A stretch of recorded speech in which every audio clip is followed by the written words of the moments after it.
What's good, people? You're tuned into Condor Online. I am Royzy Rothschild. This is Liverpool City. I got my guys with me. They go by the name of UltraSonix in the building. Yes.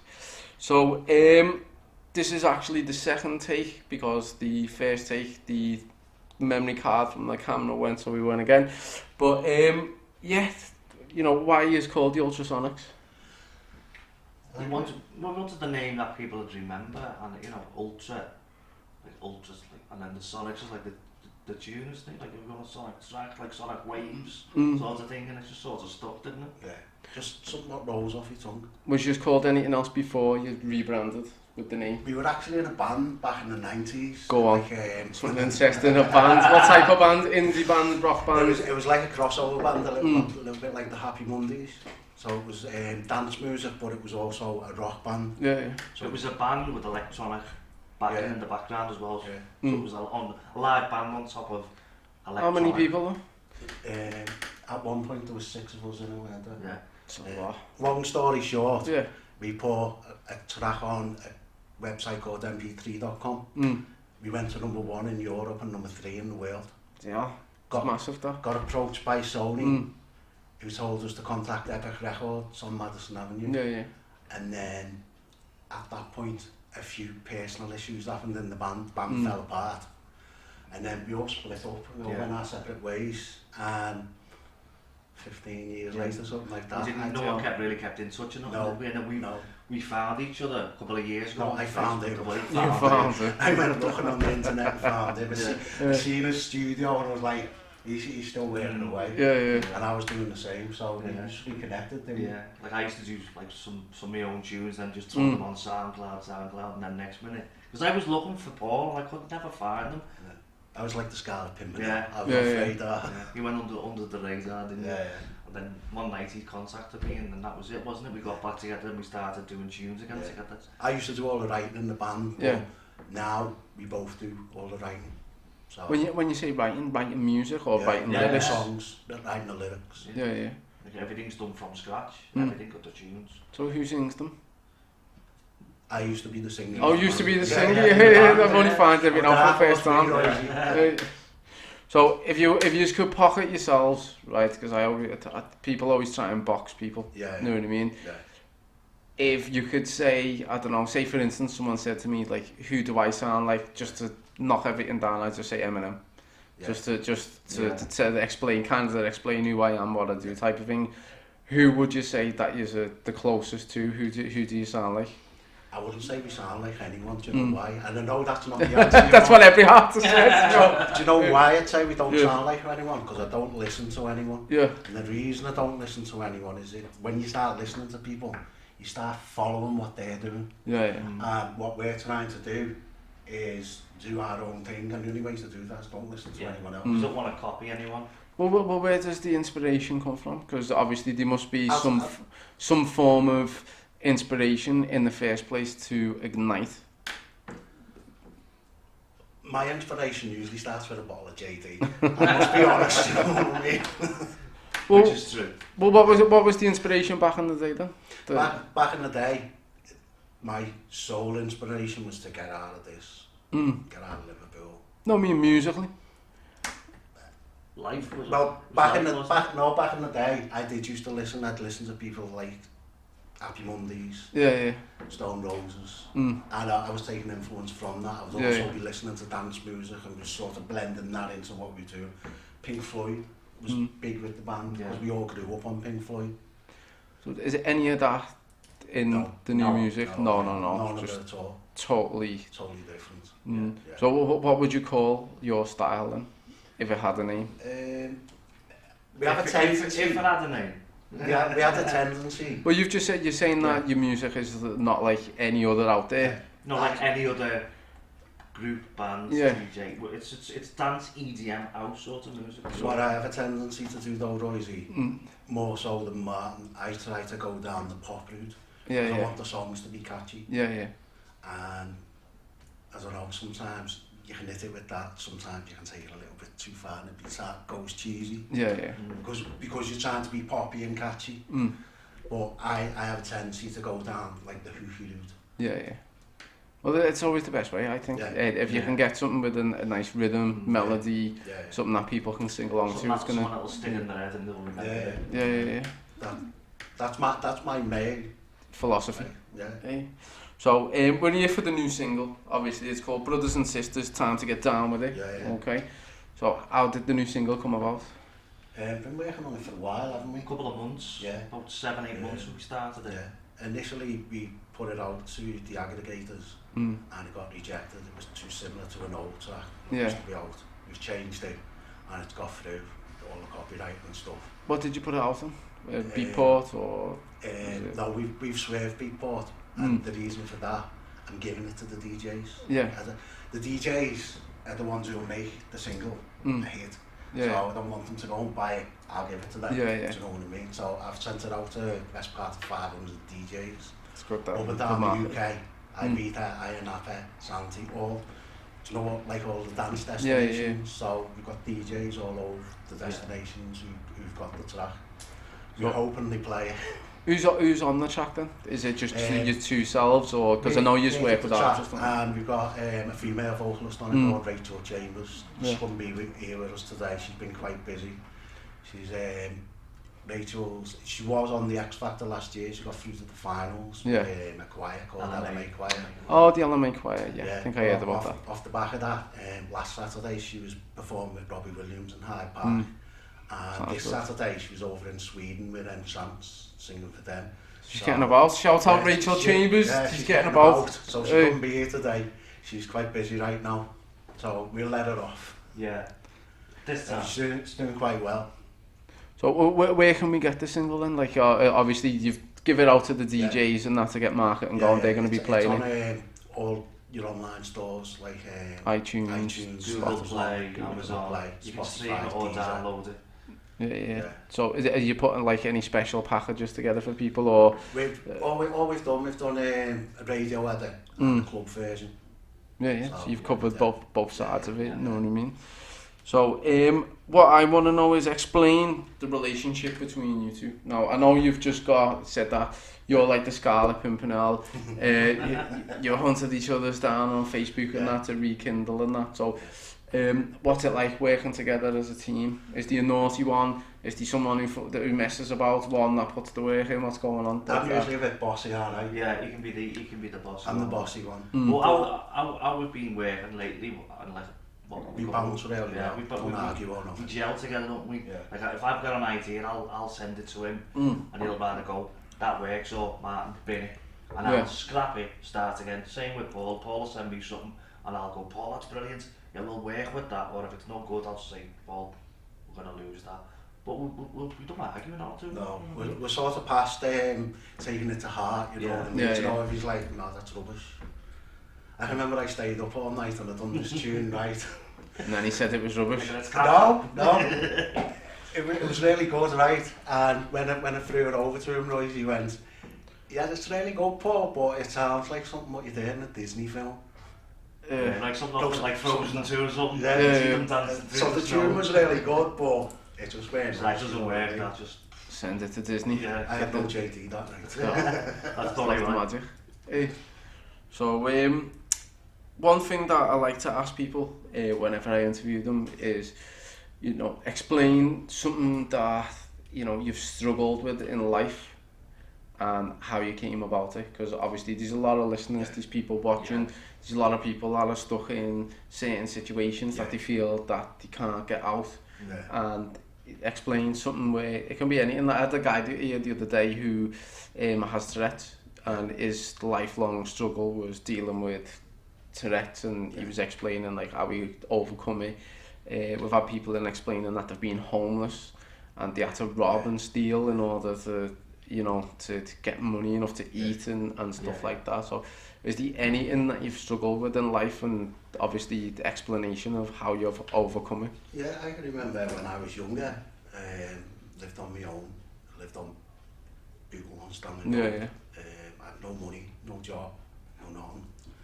And I literally just used to go out every day with my dog, walk him along the canal. It goes past the Eldonian. And I'd walk for miles because I had no money, not really many friends coming down. So I would just wake up each day with nothing to do. Yeah. And one day I walked into town. I had no money for the bus. I Yeah. walked into town, went into an agency, and my cousin was actually in the agency, but my cousin had been sent by the door. Yeah, yeah. And I sat down with the woman. I told her my story, because I had been working and I'd hurt my ankle, had been out of work for a while. Explained that to her, explained that I just walked into town, and she gave me a job there, and then she said, you can go here, you can actually walk, because it was just off the dock road.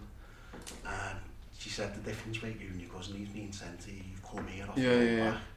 And from that point, Royzy, from being on Stanley Road with no money, absolutely nothing at all, I sort of got myself back into the workplace and got myself back up. And to the point of having my own studio. You must have got to some point. Did you get to a point where you just thought enough is enough? Yeah, that's what it was like. Years ago I suffered bad with depression, and it was really bad. I found it hard sometimes going out and mingling with people, you know, and talking to anyone, and I just wanted to be left alone on my own. I just don't want to talk to you today, but I don't know, since I haven't, like, dealing with it through, obviously, the doctor, getting counselling and stuff, and, you know, getting a family and stuff, and kids and stuff, you know, that totally just took me out of everything, you know. What do you think it was that caused the depression? Because I have my own beliefs in depression. Probably the loss of my dad, probably. Was it, yeah? So it was a loss. Yeah. I suffer with depression myself. Do you, yeah? What do you think causes that? I've had a couple of things in my life which have caused it, which have tipped me.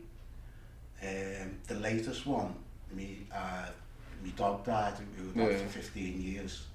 I'd been in my job for about 10 years and I'd worked my way up, and I was doing quite a stressful role. Yeah. And I don't know, I sort of seen the downward spiral over about 2 months. See myself going down and down and down, and I think it was the dog who kicked it off. And the fact that I was under pressure anyway, it just put me on a downward spiral. Yeah. Well, how did you get through it though? What made you push through to the other side? I went to the doctors and got antidepressants. Same here. So do you think the antidepressants work? Are they just happy pills or? No, they work for me. When he mixes them with Jay-Z in a film. No, trying to off himself.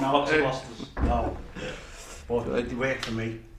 Who are you working with now? What I mean is, obviously, you've got Rachel Chambers, she's on a song, but I've heard a few names that they're dropping in earlier on, so that explain to people who don't know. We're working with another guy called Chris Tolley. He used to be in a boy band called D-Rail.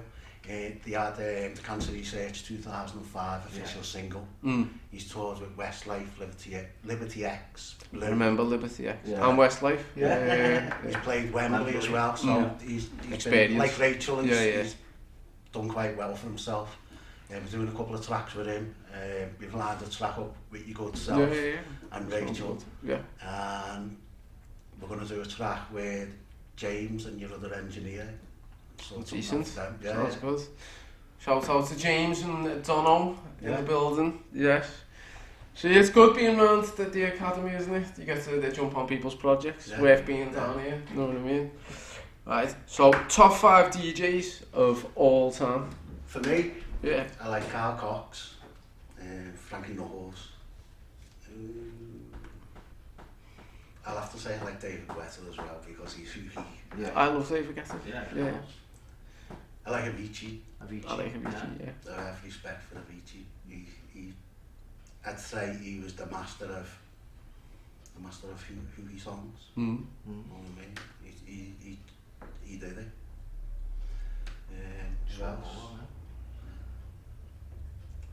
Carl Cox. You say Carl Cox? I said Carl Cox. I also like a couple of local DJs, if I'm being honest. You're going to say Lee Butler, are you? No, I can see, yes. I like a guy called Dave Bolton.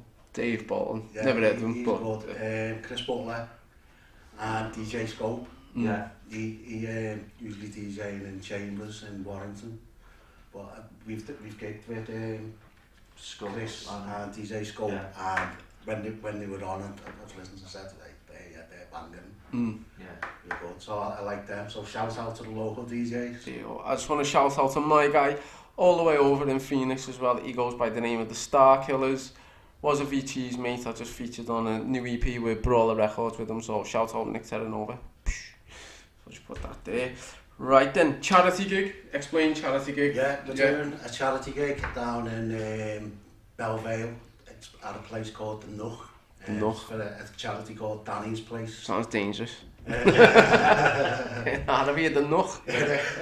Well, it's at The Nook. As far as I've heard, there's a few boxers going. Tony Bellew's possibly going to be there. A few DJs are going to be there. We're going to be there. Your good self's going to be there. What type of venue is it? It's on a field. It's like a big, like a fun day on a field. Okay. It's all for charity, because what happened, Daniel G. Jameson, he was actually murdered on that field last year, and his mum Mandy, she set all this up. It's like in memory of Danny, and so she set up Danny's Place, and basically to give the kids something to do, drop the knives, because these days most of the youth centres are being closed down, courtesy of our government, and there's not much out there. Like yourself, you put something great together, get people off the streets, you know, and that's what she's doing down there. See, you've just mentioned something there that I'm like having words with people over the past couple of months over it, So, obviously there's the whole no more knives movement and stuff like that, and I think the issue with some of the things that are going on has got nothing to do with knives. If that makes any sense, you know, because if you went and took all the knives away, they're going to use something else. They're going to use something else. So clearly, it's not that the knife is not the issue. This is going into either being heavily low educated or either just it's to do with an attitude thing. You know, what makes you think that, you know, it's acceptable to carry one of these and move out? And as we said, if it wasn't for a knife, they carry something else. I don't know, a toaster, kettle, whatever. Anything that can cause damage. Do you know what I think's caused part of it? I think there's a couple of things. The fact that there's no youth centres no more, because big problem. I used to work as a volunteer youth worker, and part of being a youth worker, you would condition kids. Because parents of kids don't necessarily condition them in the right way. You have racism, you have sexism, and what we do in the youth centre, we try and condition them into the right way. Do you know what I mean? So, say a racist kid comes in, we sort of challenge them on that. Or a sexist kid comes in, we challenge them, show them why it's wrong. That doesn't happen no more. There's no youth centres. And I think social media as well, that plays a part, because back in the day, it'd be word of mouth, whereas everyone's like interlinked. It's like you can come home, if you're a kid, say you've come home from school and like that bully, he's in your living room with you. Do you know? And I think that's playing a part as well. And it's very easy to say something on social media, and everybody sees it, and then you've got to stand to your word type of thing. And I think that's escalated things as well. Yeah, I think it has, but I think it's a whole mental attitude of everything, of why it's like this. You know what I mean? You can say no more toasters or no more this. It doesn't. The problem needs to be cut at the bud. It wasn't acceptable. We didn't do stuff like that. If there was a fight, it'd be fists. You know what I mean? And it's I don't know. It's just like evolved into. Like I'll be honest. When I grew up, I was a bit of a toe rag. So it's kind of like. At least he's honest. Do you know what I mean? Like, basically, I blame my surroundings and my upbringing and things like that. So it was kind of like, I don't know how to explain it. You know, it's about being around the right people. I think the main focus here, if someone give me a load of cash to invest in building projects, which I am, it's all about mentoring. It's not about saying, no, that's naughty, you're not allowed to do that, that's wrong. You know what I mean? It's about mentoring. It's like, these kids, they're some of them, portion of them, their idols are mob figures and things like that. They think it's cool to do these types of things. Now, I meet that guy in Wall Street and that, he makes like 10 times more money than that, you know what I mean? Or even 30 times more money. These, like, they need to be shown a direction that all these jobs available, and it's cool to do these things as well. You know what I mean? Do you get me? I just don't think that they're just not educated enough. I think schools play a big part. I just heard that there's a school that's just failed Ofsted in Liverpool the other week. I'm not going to mention the school, but it's kind of like there's not enough because there's too many paper ticking. Do you get me? What I mean is these people in the office just going, did you learn that? Did you do that? Did you do that? Did you do that? And I know this is happening because I'm a teacher myself and I have to do a lot of paper ticking on a daily basis. And no one really cares what the hell is going on. They just want you to tick some boxes. Know what I mean? And it's the same. I just think that there needs to be more solid mentors in the community that people can look up to. Right there, Royzy. I can remember when I was 16, right, and I just left school, and I went on to a YTS, right, and he said, what do you want to do? And do you know what I said? Honestly, I want to be a sound engineer. There was no opportunity. They didn't even know what I was talking about. And I went into the job centre, and they was saying the same thing. What are you looking for? I want to be a sound engineer. There was no outlet for me. I know now there's more opportunities for kids, but at the same time in like a rundown city like Liverpool, there's still not enough opportunities for people. So they are on the street. They don't feel like they've got much future. Not like this Wall Street guy. They're not going to be able to do that. So I think a big part of it is the mentoring. If there's stuff in place and you can see yourself building some sort of future for yourself. I'm agreed on that mentoring. You know what?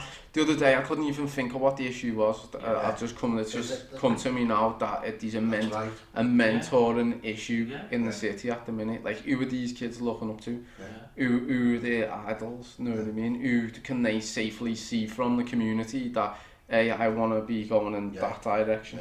You know what I mean? That's why I suppose with the stuff you're doing, like the courses and stuff you've got, and you're teaching like young kids to be DJs or presenters and stuff. But the thing is, with what we're doing here, if anybody comes here that actually doesn't want to learn, I send them away. Get me? You can't, like, I had somebody send a student here, something, obviously ticking boxes, another company ticking boxes. I just said, look, I don't want to teach them, send them out because they don't want to learn. Know what I mean? I only want to teach people who want to learn. Know what I mean? Do you get me? Just wasting your time. Know what I mean? But, right, Calvin Harris or Avicii? Avicii. That's a tough one for me because Calvin Harris is a little bit like what we do. He works with a lot of different people, doesn't he? So and that's sort of how we work. But I'd still go with Avicii. But that's I like Avicii. Tough question, but Avicii. Avicii's sick. Myself personally, I know Avicii's legend. I'd go with Calvin Harris. I just like his work better. He's got better works. Plus, I don't like the fake Avicii project that they're putting together at the minute. Some might shout at me saying it's not fake. It's definitely fake. He had a couple of drum loops and whatever on his computer. They've whipped them up and added the extra, and now he's a third album. Not into all that. That's not his fault though, is it? No. Where can you see yourselves in the next 4 to 8 years? Still doing what we're doing, isn't it? Just hopefully get... Don't chase fame these days. No. Just literally do it because we enjoy doing it. No, it'd be lovely to get signed by someone to get properly out there, but... commercial success would be great. Commercial. I don't want to be mega rich, I just like to be like a nice, comfortable living. People always connect them two things together. Fame. Fortune. And fortune. Yeah. So you can actually be famous as hell and not have any money whatsoever. You know what I mean? Or you can be not famous and have money. You know what I mean? Me personally, with regards to the music game and my music, I prefer cash over fame. Show me the money. Show me the money. I love the money. We're both agreed on that. We would like to just have the money, but just be quietly in the background. I don't exist. I'd happily do that. You know what I mean?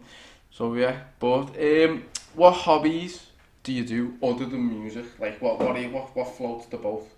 Other than music? I know you work on music a lot of the time, you used to do that, but when you don't do music, what do you do? I was usually working in the garden. I don't Do a bit of gardening, you don't go out much?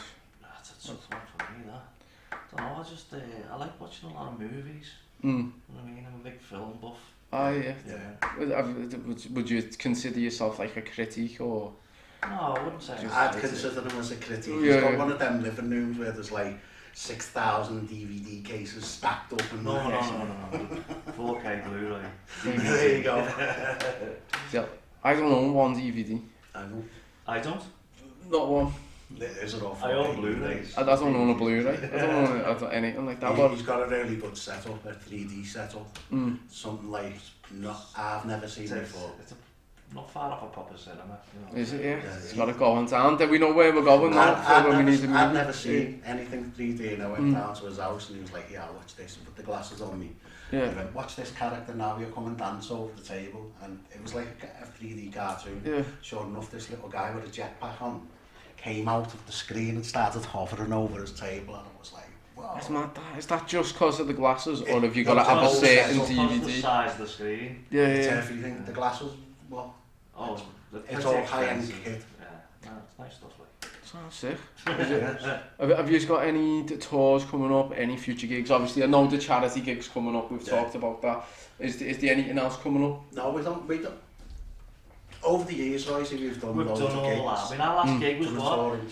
A year ago this month, the 20... We don't go out that often, and we're only coming out for this charity gig purely because it is charity. Yeah. And it's for a good cause, do you know what I mean? It's local to me. So we were like, yeah, we'll come out for that. But as a preference, no, there's no more gigs. There's too much build up and stuff. Yeah. You know yourself when you're setting a gig up. It's not just about setting the gig up, it's all the PR for the gig and getting down to the gig. And I'm getting too old for that, mate. Who's the late one then? Who's always late for the gig? That's what you missed out before. We always turn up together, don't we? Yeah. I like to pick them up. You pick them up, that's why he turns us together. So if you didn't pick them up, would he be late? Yeah. Might be. Oh, not that late, maybe 5 minutes. You see the smoke trail. He's got an in for that, you know, haven't you? I don't mind. I'm used to knowing if that's what you want to do, it's what you want to do, you know what I mean? I'm always one of them. I'd rather smoke the ciggy than puff on a USB stick, you know what I mean? I haven't smoked for 8 years though after being on that. What? I haven't smoked for 8 years now. Yeah, because you substituted it with that. Yeah. Same thing, isn't it? Ciggy won't blow up in your pocket, will it? Well, no. Unless you're James Bond. There you go.